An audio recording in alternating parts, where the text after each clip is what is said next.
வணக்கம் மக்களே. மணி பார்த்தீங்கன்னா 6:30 ஆகுது. சண்டே அதுவுமா ஃபன் பண்ண கிளம்பிட்டோம்.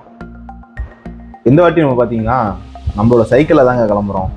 ஏன்னா நம்ம இப்போ வட சென்னை எக்ஸ்ப்ளோர் பண்ண போகிறோம். So cycle most comfortable. So சைக்கிளில் கிளம்புறோம்.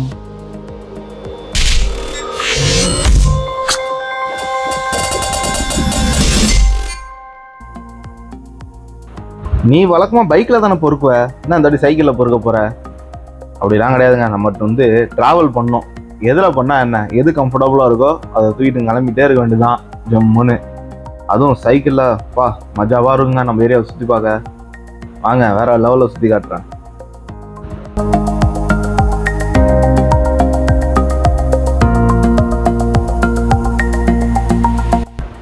நம்ம ஏரியா பக்கத்துலேயே பீச்சு, அதனால் செம்மையாக இருக்கும். காலையிலே இந்த சைக்கிளிங்லாம் பண்ணும்போது செம்ம ஃப்ரெஷ்ஷாக செம்மையாக இருக்கும். அதனால் இதே ஒரு விலாகாக பண்ணிடலாமே அப்படின்ட்டு டக்குன்னு ஒரு ஐடியா வந்துச்சு. சண்டேவாக இருக்கும், ஃபண்டேவாக கிளம்பிட்டோம். நம்ம ஏரியாவில் காலையிலே மக்கள்லாம் ரொம்ப ஃப்ரெஷ்ஷாகிடுவாங்க. ஏன்னா ஃபுல்லாகவே கடலோடிங்க. அவங்க வாழ்வாதாரமே இங்கே பாதி பேருக்கு கடல் நம்பி தான். ஃப்ரெஷ்ஷான மீன் அப்படியே பிடிச்சோடனே கிடைக்கும். இங்கே செமையாக இருக்கும். அது மட்டும் இல்லாத இங்கே வாக்கிங் போகிறவங்களோட தொழிலுக்கு போகிறவங்க தாங்க அதிகம். ரொம்ப சுறுசுறுப்பான மக்கள், காலையிலே ஜாலியாக சுற்றிட்டு இருப்பாங்க. இந்த கடற்கரை பார்த்தீங்க அப்படின்னா ரொம்ப நீளமான கடற்கரை. நீளம்னா ப்ளூ இல்லைங்க, நீளம், அதான் அகலம். சுனாமிக்கு அப்புறம் பார்த்தீங்க அப்படின்னா கடல் ரொம்ப முன்னோக்கி வர ஆரம்பிச்சிருச்சு. சில அடிகள் அப்படின்னு கூட சொல்ல முடியாது, சில இன்ச்சு அவ்வளோதான் இருக்குது. ரோட்டுக்கும் கடலுக்கும் சில இன்ச்சுகள் தான் இருக்குது. அந்த அளவுக்கு கடல் முன்னாடி வந்துருச்சு. கடல் இப்போ அதிகமாகிடுச்சு. இப்போ நீங்கள் பார்க்குறீங்களே இந்த ரோடு இன்னொரு 5 வருஷம் கழிச்சு இருக்காது அப்படின்றாங்க. ஏன்னா 100 மீட்டர் அளவுக்கு உள்ளே வருமா, நிறைய நியூஸில் சொல்கிறாங்க. அதை நினைக்கும் போது தாங்க ரொம்ப மனசு கஷ்டமாக இருக்குது. என்ன வீடியோ பார்த்து மனசை சாந்திப்படுத்திக்க வேண்டியதான். இந்த இடத்துல இந்த கடற்கரை நான் பாட்டு வேந்த விஷயம் அப்படின்னா, கடற்கரை பக்கத்துல 2 அடிப்பம்பு இருக்குங்க. தண்ணி அவ்வளோ அருமையாக இருக்கும். அந்த தண்ணி தான் நாங்கள் பருகி பயன்படுத்தி வந்தோம். 2004 சுனாமிக்கு அப்புறம் டோட்டலாக நிலத்தடி நீரே உப்பாக மாறிடுச்சு. அது அதுவும் பாலாயிடுச்சுங்க, நம்ம கடியாயிடுச்சு. சரி, நம்ம சப்ஜெக்டுக்குள்ளே வருவோம். இப்போ எதுக்கு இந்த வீடியோ அப்படின்னா, வடச்சென்னையை படத்தில் காட்டின விஷயங்கள் வேற, அது படம். ஆனால் வடச்சென்னையோ வாசியோட பார்வையிலேருந்து பார்க்கும்போது வடச்சென்னை வேற. வடச்சென்னையை பொறுத்த வரைக்குமே பெரிய தொழில் நகரம்னே சொல்லலாம். ஏகப்பட்ட கம்பெனிஸ் இருக்கு. இப்போ பார்த்தீங்கன்னா எதிர்க்க கூட புகையாக கக்கிட்டு இருக்கும் ஒரு கம்பெனி. அது ஒரு உர தொழிற்சாலை. ஆமாம், அங்கேயே 2 உர தொழிற்சாலை இருக்கு. இந்த மாதிரி ஏகப்பட்ட தொழிற்சாலை இருக்குங்க வடச்சென்னையை சுற்றி. மணலியாக இருக்கட்டும், திருவொற்றியூராக இருக்கட்டும், எண்ணூராக இருக்கட்டும், இந்த மாதிரி ஏரியா சுற்றி நிறைய தொழிற்சாலைகள் உண்டு. அது மட்டும் இல்லாமல் ஜிடிபியோட ஒரு ஹப்னே சொல்லலாம். அந்த அளவுக்கு இங்கே தொழில்வளம் கொட்டி கிடக்கு. ஒரு மினி மான்செஸ்டர் அப்படின்னு சொல்லலாம் இந்த ஊரை. அந்த அளவுக்கு வடச்சென்னை ரொம்ப பிரசித்தி பெற்று இருக்கு. இந்த கடற்கரை சாலை பார்த்தீங்கன்னா ரொம்ப அழகாக இருக்குங்க. ரொம்ப காலியாகவும் சூப்பராக இருக்கும். ஆனால் இங்கே ஸ்பீட் பிரேக்கரை போட்டு வச்சிருப்பானுங்க பாருங்க, ஐயோ அம்மா வெறுப்பாக இருக்குங்க.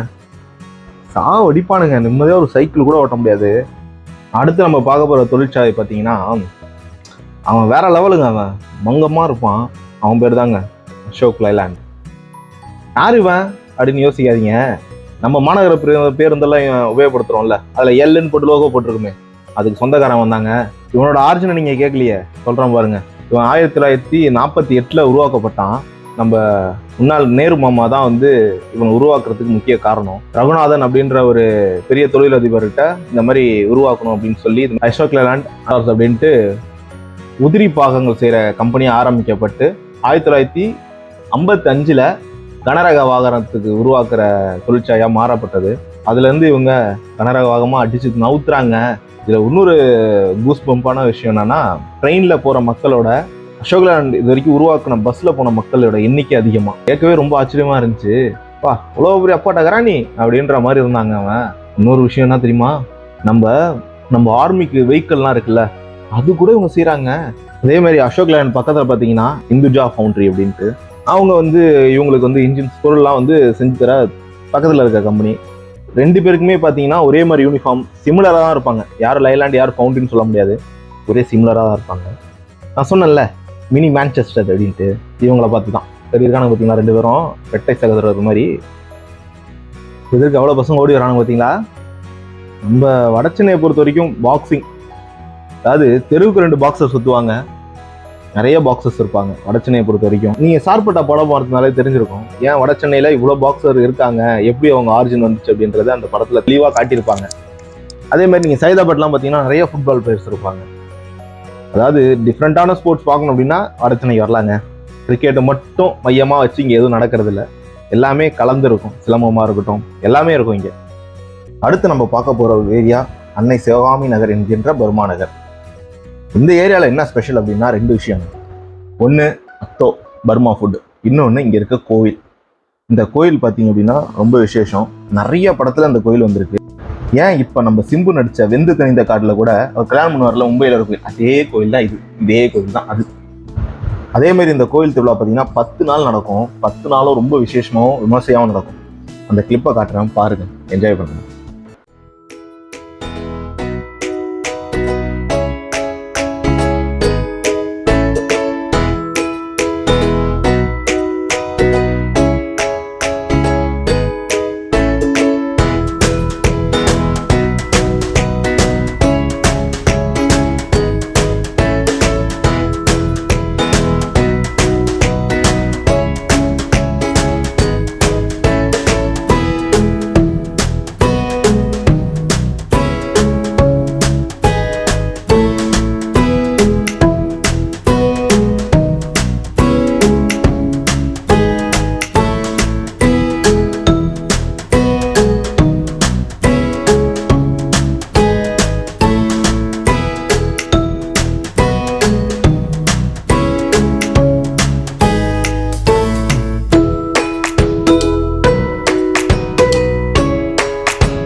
அதுக்கப்புறம் நம்ம லேத்தோ தாங்க.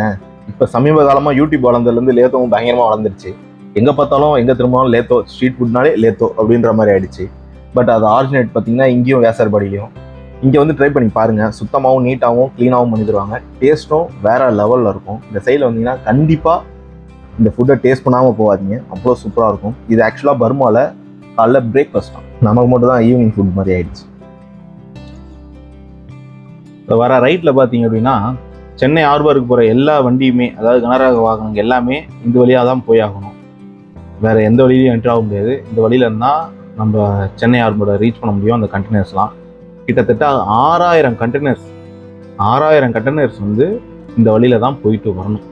இப்போ இந்த இடம் பார்த்தீங்கன்னா விம்கோன்ற ஏரியாவில் இருக்கும்.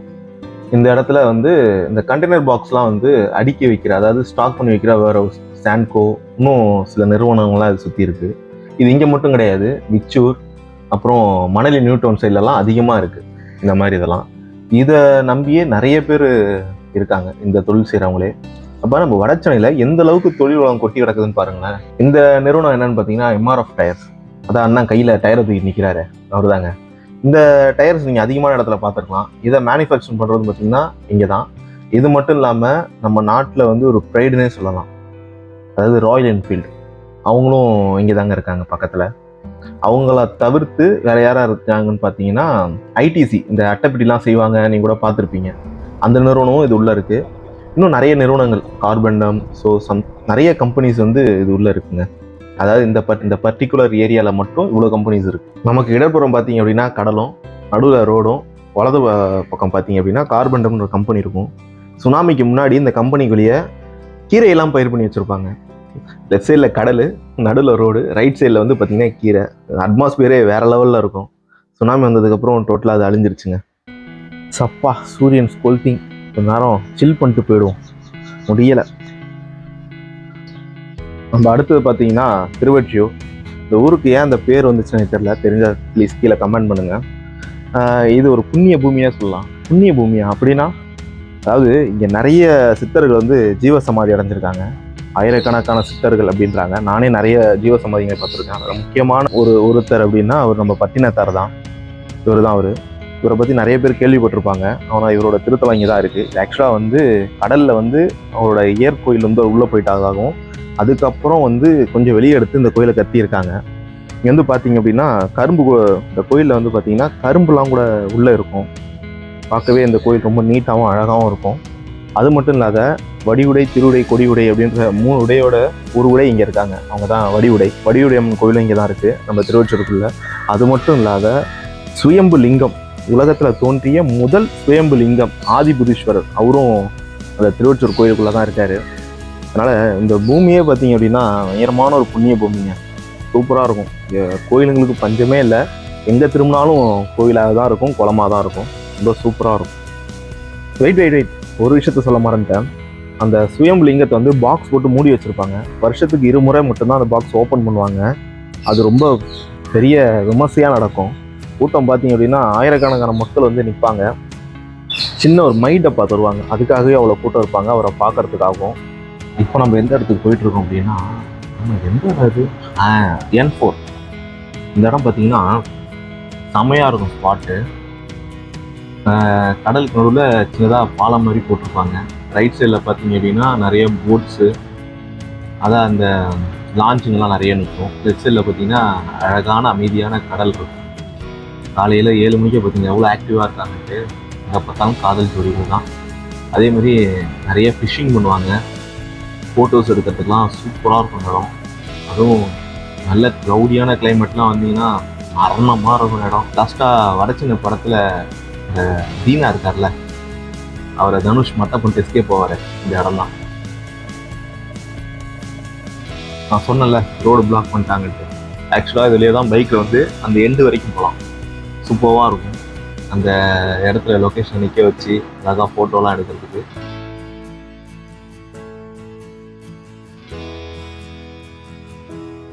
நமக்கு ரைட் சைடு பார்த்தீங்க அப்படின்னா ஃபுல்லாக லாஞ்சுங்க.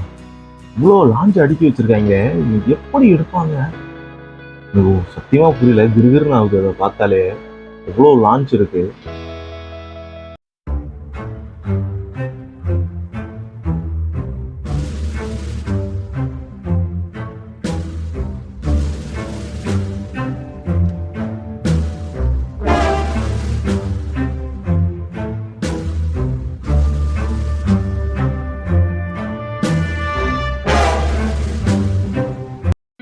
இப்போ நம்ம நடந்து போயிட்டுருக்கோம்ல, இந்த ரோடு வழியாக தான் ஸ்ட்ரைட்டாக வந்துருக்கணும். நடுவில் பேரிகேடு போட்டு அடைச்சிட்டாங்க. லெஃப்ட் சைடில் பார்த்தீங்கன்னா ஃபிஷிங் பண்ணிகிட்ருக்காங்க, செம்ம ஜாலியாக. ரைட்டில் பார்த்தீங்கன்னா அப்படியே சுற்றி கடல் தான், செம்மையாக இருக்குல்ல. அப்படியே இந்த கருங்கடலை பார்க்கும்போது லான்ச் ஒன்று அதில் அழகாக நீந்திட்டு போகுது. அப்படியே போயிடும். இங்கேருந்து பார்க்கும்போது ஹார்பர் எவ்வளோ க்ளீனாக தெரியுதுல, செம்மையாக இருக்குது. ஐயோ பார்க்கவே 2 கண்ணு பத்தாது கண்டிப்பாக. அதான் நம்ம கேமராவில் ஷூட் பண்ணிட்டு இருக்கோம். 3வது கண்ணா. அவங்க வாரம் ஃபுல்லாக தங்கி மீன் பிடிக்கிறதுனால அந்த மீன் கெட்டு போகக்கூடாதுன்ட்டு ஐஸை வந்து ஸ்டோர் பண்ணிக்கிட்டு இருக்காங்க. அவங்க அடித்தளத்தில் பார்த்தீங்கன்னா ஐஸை ஃபுல்லாக ஸ்டோர் பண்ணி அதில் வந்து மீனை பதப்படுத்தி எடுத்து வருவாங்க. வந்த வேலை சீரும் சிறப்பாக முடிஞ்சிச்சு. சரி இந்த வட்ட ஒருத்தர் எகிருவோம் அப்படின்ட்டு எகிரிட்டு அப்படி ஃப்ரண்ட்டில் அப்படி தான் மூவ் பண்ணேன். யாரோ ஒரு இளம் ஜோடி நடந்து வந்தாங்க. யாரா அது எங்கேயோ பார்த்த மாதிரி இருக்குன்னு பார்த்தா என் ஃப்ரெண்டு காலங்காத்தாலே வாக்கிங் வந்துட்டான் போல இருக்கு.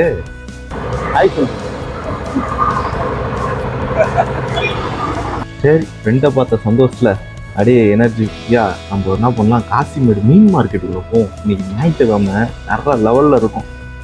ஆமாம் புரட்டாசி மாதம்ல ரைட்டு. நம்ம N4லேருந்து பார்த்தீங்கன்னா காசிமேடு மீன் மார்க்கெட்டு ரொம்ப பக்கம், ஈஸியாக போயிடலாம். நம்ம வடச்சென்னை படத்தில் ராஜன் இறந்ததுக்கப்புறம் ஒரு செவுத்தை ஓட்டை போட்டு கூப்பிட்டு வருவாங்க தெரியுமா, அந்த செவுறு இந்த இடம் தாங்க இது. ஆக்சுவலாக இந்த ரோடுக்காக தான் அந்த படமே அவ்வளோ பெரிய கதையாக வந்துச்சு. கடைசியாக ரோடு வந்துடுச்சு. இந்த புரட்டாசி மாதம் வந்துச்சு ஜனங்களே இல்லைப்பா, ஜிலோன்னுக்குது. மார்க்கெட்டே கழுவி விட்ட கணக்காகுதுப்பா. இதான்ப்பா காசிமேடு மீன் மார்க்கெட்டு. நல்லா பார்த்துங்க, ஒரு தப்பா இப்படிதான் இருக்கும். ஃபுல்லாக மீன் கருவாடுலாம் வேறு லெவலில் இருக்கும். கருவாடுலாம் அவ்வளோ ஃப்ரெஷ்ஷாக இருக்கும். இங்கே சூப்பராக இருக்கும். ஒரு வழியாக காசிமேடு மீன் மார்க்கெட்டை முடிச்சுட்டு இந்த வெயிலில் அப்படியே வந்தாச்சு. நாக்கெல்லாம் வரலுது. ஏன்னா கூலிங்காக சாப்பிட்டா நல்லா இருக்கும் போல இருக்குல்ல. வாங்க சாப்பிட்லாம். ஆக்சுவலாக எப்பவுமே ராயபுரம் பிரிட்ஜுக்கிட்ட வந்தால் இந்த கடையில் நிறுத்தாமல் போகிறதில்ல, நிறுத்தினா சாப்பிடாமல் போகிறதில்ல. நம்ம ஒரு பாதாம் ஆர்டர் பண்ணியாச்சு. நம்ம பாதாமில் நம்ம அந்த மில்கில் பாதாம் அப்படியே மிதக்கும், சூப்பராக இருக்கும். வாங்க சாப்பிட்லாம். இந்த கடை ரொம்ப பழமையான கடை. ஸோ ராயபுரம் பிரிட்ஜுக்கிட்ட வந்தீங்கன்னா கண்டிப்பாக ட்ரை பண்ணுங்கள், சூப்பராக இருக்கும். இது மட்டும் இல்லாமல் ஐஸ்கிரீம்லாம் கூட இருக்கும் இங்கே. அது மட்டும் இல்லாமல் மட்டன் சம்சா வரை வைக்கும். காலையில் அதெல்லாம் சாப்பிட வேணான்ட்டு தான் ஒரு பாதாமோட முடிச்சுக்கிட்டு நம்ம அடுத்த பயணத்தை ஆரம்பிச்சாச்சு. அப்படியே தெம்பா ஜூஸை குடிச்சிட்டு ஒரு வழியாக ராயபுரம் பிரிட்ஜு மேலே ஏற ஆரம்பிச்சாச்சு. அந்த வெயிலில் மிதின்னு மிதிச்சாலும் எங்கே நவருது, நான் தான் நவர வேண்டியதாக இருக்குது. அப்படியே ஏறி அந்த 2 சைடு இருக்க அந்த அழகை அப்படியே ரசிச்சுக்கிட்டு எதிர்க்க நம்ம ஆர்பார் அப்படியே எட்டி பார்த்துக்கிட்டே போயிட்டு இருந்தேன். சரி, ஆர்பாரை வீடியோவில் காட்டலாமா வானாமான்னு யோசித்தேன். இது வேற நம்ம காட்டி நம்மள ஆன்டி இந்தியன் சொல்கிற போகிறானுங்கன்னு பயத்திலேயே ஆர்பாரை காட்டாமல் சுற்றி இருக்க அழகான பெயிண்டிங்கை மட்டும் வீடியோ எடுத்துட்டு, அதே மாதிரி ஆப்போசிட்டில் பார்த்தீங்கன்னா ரொம்ப பழமையான ஒரு ரயில் நிலையம், நம்ம ராயபுரம் ரயில் நிலையம். அதையும் நான் வீடியோ எடுக்கலை. ஸோ ஏன்னா ப்ராப்ளம் வரப்போகுது அப்படின்னு அதையும் நான் ஸ்கிப் பண்ணிட்டேன். ஸோ இப்போ ஃபோட்டோஸ் மட்டும் காட்டுறேன் பாருங்கள்.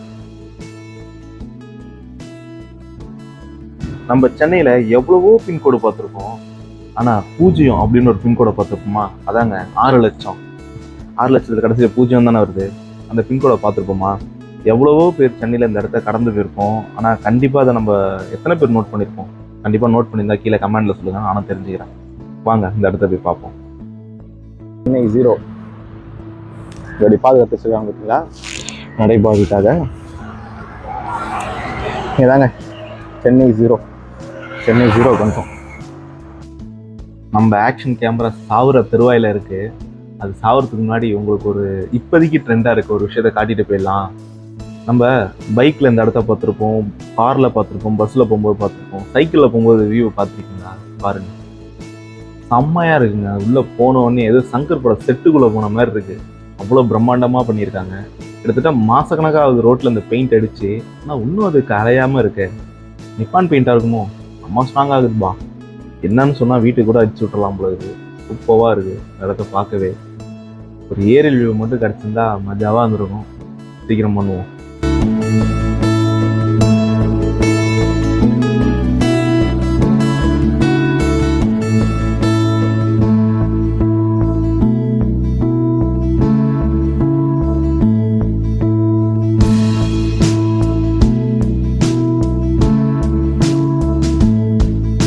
அதாவது இந்த இடம் எங்கே இருக்குது அப்படின்னு பார்த்தீங்கன்னா, நம்ம மெரினா பீச்சில் சப்வே ஏறணும் அப்படின்னா லெஃப்ட் ஹேண்ட் சைடில் இருக்கும். ஒரு சின்ன கல்வெட்டு தான். அந்த கல்வெட்டில் என்ன போட்டிருக்கோம் அப்படின்னு பார்த்தா 1914 செப்டம்பர் 22, அதாவது இந்த மந்த் இருக்கப்போ M10 அப்படின்ற ஒரு பெரிய போர்க்கப்பல் வந்து, ஜெர்மனிய போர்க்கப்பல் வந்து இந்த இடத்துல மெட்ராஸில் குண்டு போடும்போது ஒரு குண்டு இந்த இடத்துல பட்டு காம்பவுண்ட் வாலையை உடச்சிருச்சான். முதலாம் உலக போகிறப்போ ஒரு இடத்துல குண்டு போடுறாங்க அப்படின்னா அது ரொம்ப முக்கியமான இடமா இருக்கும். நம்ம மெட்ராஸ் எவ்வளோ முக்கியமான இடம் பார்த்தீங்களா?